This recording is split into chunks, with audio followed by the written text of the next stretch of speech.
নমস্কাৰ news now দৰ্শকসকলক স্বাগতম জনাই ষ্টুডিঅ'ৰ মজিয়াত মই লিপিকা চাহল কি আছে আজিৰ সংবাদত মালৌঘাটত আৰ্থিকভাৱে দুৰ্বল পৰিয়ালৰ তিনিগৰাকী ছাত্ৰ-ছাত্ৰীয়ে বাণীকান্ত কাকতি মেধাবী স্কুটি লাভ কৰাত গৌৰৱান্বিত ৰাইজ নিউজ নাওৰ এক বিশেষ প্ৰতিবেদন যোৰহাট চহৰৰ কাষৰীয়া অঞ্চল মালৌঘাটত আৰ্থিকভাৱে দুৰ্বল পৰিয়ালৰ তিনিগৰাকী ছাত্ৰ-ছাত্ৰীয়ে বাণীকান্ত কাকতি মেধাবী বঁটা স্কুটি লাভ কৰাত গৌৰৱান্বিত ৰাইজ উল্লেখযোগ্য যে ছাত্ৰ-ছাত্ৰীসকলৰ জ্ঞান অন্বেষণৰ যাত্ৰা সুগম কৰি তোলাৰ উদ্দেশ্যে অসম চৰকাৰৰ উচ্চ শিক্ষা বিভাগে ৰূপায়ণ কৰা ডক্টৰ বাণীকান্ত কাকতি মেধা বঁটাৰ স্কুটি লাভ কৰিবলৈ সক্ষম হয় উত্তৰ পশ্চিম যোৰহাটৰ মালৌঘাট গাঁৱৰ আৰ্থিকভাৱে দুৰ্বল তিনিটি পৰিয়ালৰ তিনিগৰাকী ছাত্ৰ-ছাত্ৰীয়ে আদিশ্য শইকীয়া মই যোৰহাট গভ গাৰ্লছৰ পৰা HS পাছ কৰিছিলোঁ বৰ্তমান এতিয়া মই জগন্নাথ বৰুৱা বিশ্ববিদ্যালয়ৰ অসমীয়া বিভাগৰ ছাত্ৰী আৰু মই HSত 73.8% পাই সুখ্যাতিৰে পাছ কৰিছিলোঁ মই মুখ্যমন্ত্ৰী ডাঙৰীয়াক অশেষ ধন্যবাদ জনাইছোঁ যে মোক মোৰ লগতে এনেকৈ মোৰ নিচিনাকৈ যোনসকলে পাছ কৰিছে তেওঁলোকক এনেকৈ মানে উৎসাহ জনাইছে বাবে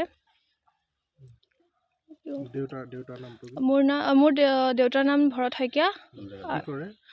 তেওঁ খেতি কৰে মোৰ গাঁওখনৰ নাম হ'ল মালৌঘাট গাঁও মোৰ মাৰ নাম হ'ল দীপালী শইকীয়া উল্লেখযোগ্য যে মালৌঘাটৰ ভৰত শইকীয়া আৰু দীপালী শইকীয়াৰ কন্যা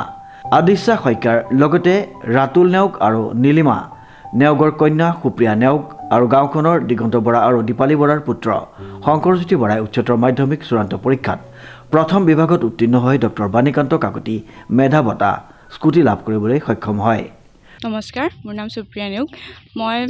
যোৰহাট উচ্চতৰ মাধ্যমিক বহুমুখী বালিকা বিদ্যালয়ৰ পৰা হায়াৰ ছেকেণ্ডেৰী পাছ কৰিছোঁ পাৰ্চেণ্টেজ 74.2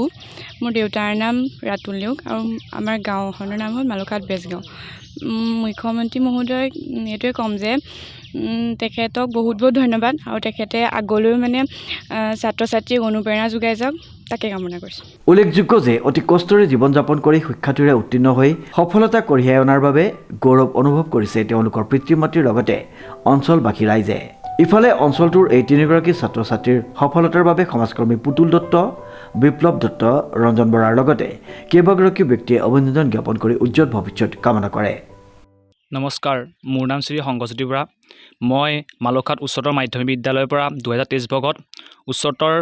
চূড়ান্ত শিক্ষা পৰীক্ষাত উত্তীৰ্ণ হৈছোঁ মোৰ দেউতাৰ নাম শ্ৰী দিগন্ত বৰা মাৰ নাম শ্ৰী দীপালী বৰা মোৰ উচ্চতৰ মাধ্যমিক শিক্ষান্ত পৰীক্ষাত পাৰ্চেণ্টেজ আছিলে 78.8 আৰু চৰকাৰক মই ধন্যবাদ জ্ঞাপন কৰিছোঁ যে আমি দৰিদ্ৰ পৰিয়ালৰ সন্তান আমি মানে তেনেকৈ এখন স্কুটি ল'ব পৰা আমাৰ সামৰ্থ্য নাই আৰু চৰকাৰে আমাক এই স্কুটি প্ৰদান কৰাৰ বাবে আমি চৰকাৰৰ ফালে অভিনন্দন জ্ঞাপন কৰিছোঁ আৰু মুখ্যমন্ত্ৰী ডাঙৰীয়াকো শ্ৰদ্ধা জ্ঞাপন কৰিছোঁ আজি আমি মালৌঘাট গাঁৱৰ সকলো উপস্থিত হৈ মালৌঘাট গাঁৱৰে তিনিগৰাকী ছাত্ৰ ছাত্ৰী HSLC পৰীক্ষাত উত্তীৰ্ণ হৈ আমাৰ গাঁৱলৈ গৌৰৱ কঢ়িয়াই আনিছে সেয়েহে তেখেতসকলে অসম চৰকাৰ তথা মুখ্যমন্ত্ৰী ডাঙৰীয়াৰ অনুপ্ৰেৰণাত স্কুটি পাবলৈ সক্ষম হৈছে আমি তেখেতসকল ছাত্ৰ ছাত্ৰী সকলোলৈকে আন্তৰিক শুভেচ্ছা জ্ঞাপন কৰিছোঁ লগতে অসম চৰকাৰ মুখ্যমন্ত্ৰী ডাঙৰীয়াকে ধৰি সকলো বিষয়বিলাকে আমি এইদৰে এই চৰকাৰৰ দিনতে বা এই চৰকাৰ থাকি সকলো ছাত্ৰ ছাত্ৰীক সহায় জনাই যাব বুলি আমি আশা প্ৰকাশ কৰিছোঁ লগতে আমি সকলো ছাত্ৰ ছাত্ৰী তথা অসম চৰকাৰ মুখ্যমন্ত্ৰী ডাঙৰীয়াক ধন্যবাদ জনাইছোঁ নমস্কাৰ শ্ৰদ্ধাৰ আজি সাংবাদিক মহোদয় আৰু আপোনাৰ প্ৰেৰণাতে আমাৰ এই মালৌঘাট অঞ্চলৰ যিসকলে HSLCত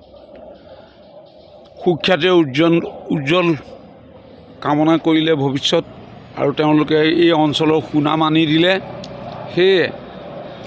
আমি এই অসম চৰকাৰৰ মাননীয় মুখ্যমন্ত্ৰীক অশেষ ধন্যবাদ জ্ঞাপন কৰিছোঁ তেখেতৰ প্ৰেৰণাতে